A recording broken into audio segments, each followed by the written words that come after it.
आप लोगों में बहुत सारे ऐसे भी होंगे जिनको लगता होगा कि काश मेरे मम्मी पापा ने मुझे ये सब बातें पहले बताया होता तो मेरा ज़िंदगी कुछ अलग होता। यानी कि जो नॉलेज अब अभी आके यूट्यूब में सीख रहे हैं, सेल्फ हेल्प बुक से सीख रहे हैं, यही चीज़ अगर बचपन से आपको इसी तरीके से कंडीशनिंग किया जाता या फिर आपको बताया जाता तो आपको इतना ज़्यादा सेटबैक्स लाइफ में देखने को नहीं मिलता। ऐसे पॉइंट्स पे आज बातें करेंगे। Being a parent, what you should share with your son और डॉटर। आप अपने चाइल्ड के साथ क्या क्या चीज़ें शेयर आपको करना चाहिए जब आप पेरेंट बनेंगे। पॉइंट वाइज चीज़ें आपको मैं बोलूँगा। पहला, फर्स्ट पॉइंट है, उसको रेड पिल और ब्लू पिल का ज्ञान सबसे पहले उसको दीजिए। अब डायरेक्ट उसको रेड पिल इंट्रोड्यूस मत कीजिए या फिर ब्लू पिल बोल के इंट्रोड्यूस मत कीजिए। अब देखेंगे मेरे भी वीडियोस में मैं कभी इस सब चीज़ों के बारे में बात भी नहीं करता, लेकिन आपको इन्फ्यूज करना है ये आइडियोलॉजी, यानी कि जो प्रैग्मेटिक वे है जीने का जो तरीका होता है प्रैग्मेटिक वे में, वो चीज़ आपको सिखाना है और वो चीज़ धीरे धीरे उनके अंदर डालना है। ऐसा ना हो कि आपका बच्चा जो है एक सपनों की दुनिया में खोया रहे और बाद में जाके रियलाइज हो उसको कि जिस दुनिया में वो खोया हुआ था वो दुनिया कभी उसका था ही नहीं और उस दुनिया से कभी उसको रिजल्ट मिला ही नहीं। पॉइंट नंबर टू, आजकल के पेरेंट्स में ये चीज़ बहुत देखा जाता है कि अपने बच्चों को चुप कराने के लिए, शांत कराने के लिए बचपन से एक आदत वो लगा देते हैं। वो होता है फ़ोन का। यानी कि फ़ोन का इस्तेमाल, बच्चा खाना नहीं खा रहा, फ़ोन दे दो, बच्चा रो रहा है, फ़ोन दे दो, बच्चा शांत नहीं हो रहा है, फ़ोन दे दो, बच्चे को एंगेज रखना है, फ़ोन दे दो। तो ये हैबिट जो बिल्ड कर रहे हैं पेरेंट्स अपने बच्चों पर, तो इस हैबिट का गलत असर भी हो रहा है बच्चों के अंदर, यानी कि बच्चा एडिक्टेड हो जा रहा है फ़ोन के साथ, यानी कि एंटरटेनमेंट के साथ। फ़ोन में मिलता क्या है? कार्टून मिलता है छोटे बच्चे को देखने के लिए, गाना मिलता है बहुत अच्छे-अच्छे। अब उसी चीज़ से वो एडिक्टेड हो रहा है। तो आप ऐसे अपने बच्चों के साथ बिल्कुल मत कीजिएगा। आप अपने बच्चों में ऐसा हेल्दी हैबिट्स इन्फ्यूज करेंगे, जैसे कि मान लीजिए फोन की जगह पे उसको कुछ गेम दे दीजिए, उसको कुछ पजल दे दीजिए, उसको सुडोकू दे दीजिए, उसको आप रूबिक्स क्यूब दे दीजिए, ताकि वही चीज सॉल्व करके वो एंटरटेन हो पाए। फोन का सहारा नहीं लेना है, यानी कि कोई भी एंटरटेनमेंट जो माध्यम होता है उस चीज को आपको उसके रीच के बाहर ही रखना है। कोई जरूरत नहीं है कार्टून देखकर, एनिमे देखकर अगर बच्चा शांत हो रहा है, अगर आपको लग रहा है कि आपके दिमाग का बोझ हल्का हुआ, आप काम कर पा रहे हैं क्योंकि बच्चा शांत है, ये आपका गलत चीजें हैं। अब इसका मतलब ये भी नहीं कि उसको कभी देखने ही नहीं देना है, देखने देना है, लेकिन एडिक्शन ना हो। थर्ड, उसको आप सिखाएंगे इमोशनल कंट्रोल क्या होता है। इमोशनल कंट्रोल क्या होता है? इमोशनल कंट्रोल जो कि हर एक इंसान में होना चाहिए, लेकिन आजकल के बच्चे भी और उसके साथ साथ आगे आने वाले बच्चे में भी इमोशनल कंट्रोल नहीं रहेगा। तो आपको समझाना है कि इमोशन को, यानी कि इम्पल्सेस को कंट्रोल कैसे किया जाए और किस तरीके से चैनलाइज किया जाए। ये गुस्सा, ये खुशी, ये दुख, ये सब इमोशंस इंसान के अंदर से आता है, यानी कि इसको आप तो एकदम जड़ से खत्म नहीं कर सकते हैं, लेकिन इसको आप चैनलाइज कर सकते हैं। इस तरीके से इस इमोशंस को चैनलाइज करना है, ये चीज आपको आपके बच्चों में सिखाना है। अब ये मत सोचने लग जाना कि एक बच्चा आपके गोदी में है, 3 महीने का बच्चा, उसको आप सिखा रहे बेटा रेड पिल ये होता है, रेड पिल वो होता है। बेवकूफ़ी वाले जोन में मत घुसिए। मेरा कहने का मतलब है कि आपका बिहेवियर ही ऐसा होना चाहिए कि आपके बच्चे तक ये आइडियोलॉजीज और ये सोच और ये हैबिट्स अपने आप पहुंच जाना चाहिए। फोर्थ पॉइंट, कोई भी मूवीज या फिल्म्स जिस जो रिलेटेड है लव से, यानी कि लव को ग्लोरीफाई करता है, अभी भी आ रहा है, आगे भी आएगा, ऐसे मूवीज से दूर रखना है। अगर ऐसा मूवीज उसको दिखाना भी है, एक्टिवली तो दिखाना नहीं है, लेकिन जब वो इतना मैच्योर बन पाए कि ये सब मूवीज वो खुद देखे, उससे पहले ही उसको आपको नॉलेज देना चाहिए कि बेटा this is not real world, this is the movie only, और ये रियल वर्ल्ड में ऐसा होता ही नहीं है। फिफ्थ, आपको उसको मेल और फीमेल डायनामिक के बारे में अच्छे से सिखाना है। ऐसा ना हो जिस चीज़ से आप सफ़र कर रहे हैं, जिस चीज़ से निकलने के लिए आप इतने सारी चीज़ें देख रहे हैं, इतना अपने आप को सिखा रहे हैं, इतना जर्नी कर रहे हैं, ये चीज़ उसके अंदर इनहेरेंटली आना चाहिए, यानी कि उसका माइंडसेट ही ऐसा होना चाहिए कि वो मेल और फीमेल के डायनामिक को समझे। आपका बच्चा मेल है तो किस तरीके से मेल हैबिट्स परसू करना चाहिए, अगर बच्चा आपका फीमेल है तो किस तरीके से फीमेल हैबिट्स जो है परसू करना चाहिए, ये चीज आपको क्लियर कर देना है एक सर्टेन एज से पहले। सिक्स, आपके बच्चे में पढ़ाई लिखाई को छोड़कर हेल्प कीजिए उसको कि वो कोई स्किल डेवलप कर सके। आप खुद ढूंढिए उसमें ऐसा क्या चीज़ है कि वो बहुत अच्छे से बाकी बच्चों से कर सकता है, उसी स्किल को आप पुश कीजिए ताकि वो उस स्किल को डेवलप करे। ये सिंगिंग हो सकता है, ये कोई इंस्ट्रूमेंट प्लेइंग हो सकता है, ये कोडिंग हो सकता है, कोई गेम हो सकता है, कुछ भी हो सकता है। यानी कि आप अपने बच्चे पे पहले से ही पढ़ाई लिखाई के साथ साथ एक स्किल साइड बाय साइड वो ऐसा परसू करता रहेगा, उसको जिस पे मजा आता है वही चीज को वो करता रहेगा। इससे आगे जाके आपके बच्चे को ही फायदा मिलेगा, वो बाकी सारे बच्चों के जैसा लॉस्ट नहीं रहेगा कि मुझे करना क्या है दुनिया में, मेरे अंदर तो कोई स्किल है ही नहीं। अब स्किल मतलब ये नहीं कि उसके हाथ में छेनी और हथौड़ा देके और स्क्रू ड्राइवर देके आप मशीन दे दे और बोले कि इसको सही करो। स्किल कुछ भी हो सकता है। अभी के टाइम में बहुत सारे बदलाव दुनिया में आ चुके हैं और आगे आने वाले सालों में भी बहुत सारे बदलाव आएगा। तो उसको अपना खुद का स्किल चुनने दीजिए। हो सकता है कि वो ई स्पोर्ट्स में जाए, गेमिंग में जाए, उसको जाने दीजिए। Point number 7, healthy habits. बच्चों में physical strength, physical stamina, physical workout ये आपको डालना है। यानी कि एक सर्टेन एज के बाद बच्चा जो है या फिर फिजिकल किसी एक्टिविटी में जुड़ा हुआ है, जिम करता हो, मार्शल आर्ट सीखता हो, ये सब चीज आपके बच्चों को करना ही चाहिए।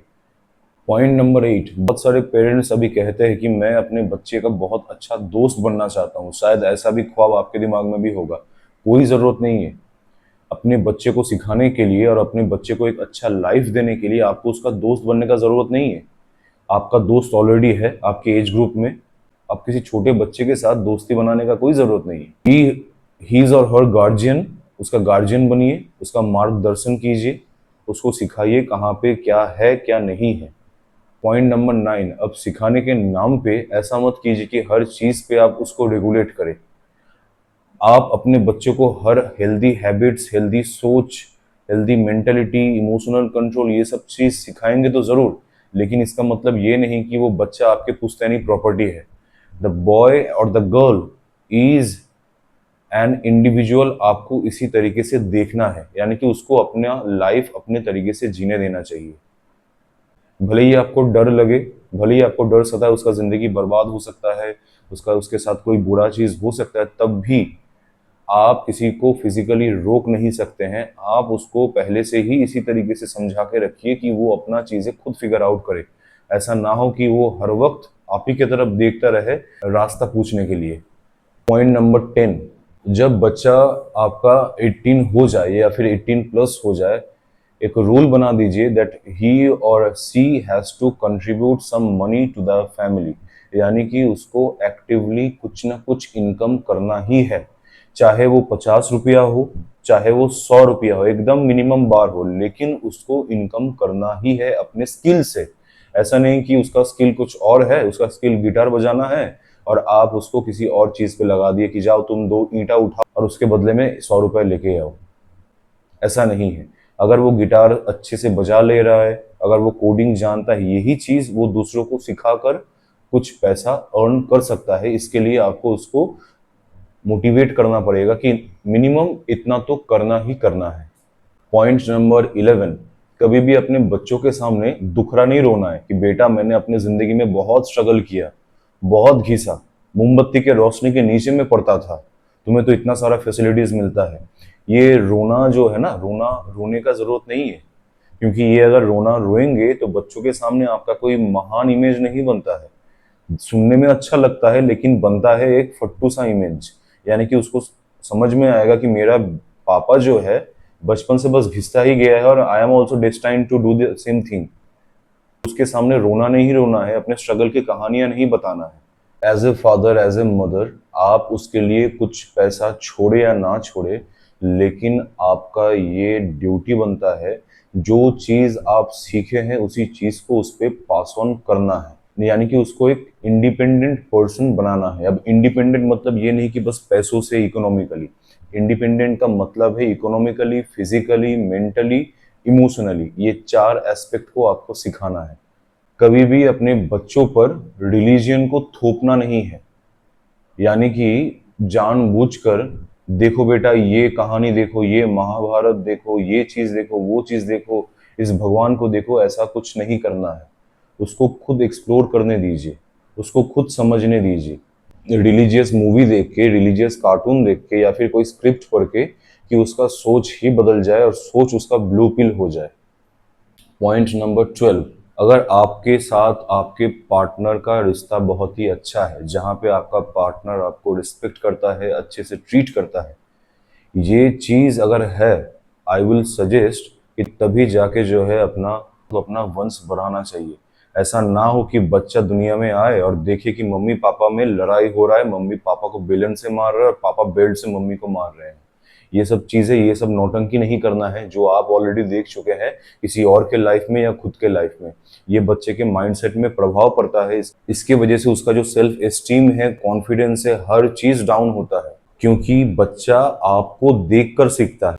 पॉइंट नंबर 13, जो भी सारे मैंने पॉइंट बताया वो चीज़ आपको उसको बोल बोल के सिखाना नहीं है कि ये करो और वो करो, ऐसे इंस्ट्रक्ट नहीं करना। आपका लाइफस्टाइल ही ऐसा होना चाहिए, आपका बिहेवियर ही ऐसा होना चाहिए कि उसको देख के वो खुद कॉपी करे।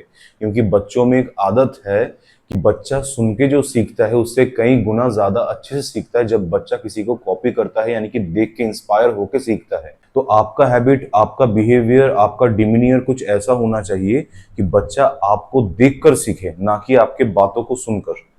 पॉइंट नंबर 14, ये तो बात ऑब्वियस है क्योंकि जिस तरीके से एजुकेशन सिस्टम चल रहा है, आप भी अपने बच्चों को भी स्कूल में डालेंगे for their better education and for their better future, क्योंकि आपके पास कोई दूसरा ऑप्शन नहीं है। आप चाहे एजुकेशन सिस्टम को कितना भी हेट क्यों ना करें, स्कूल सिस्टम को कितना भी हेट क्यों ना करें, तब भी आप जो है उनको सिखाएंगे, उनको आप डालेंगे स्कूल में ही। लेकिन मेक श्योर कि आपके बच्चों को होमवर्क के नाम पर या फिर पढ़ाई के नाम पे कोई इंसान आके फिजिकली या मेंटली टॉर्चर ना करे।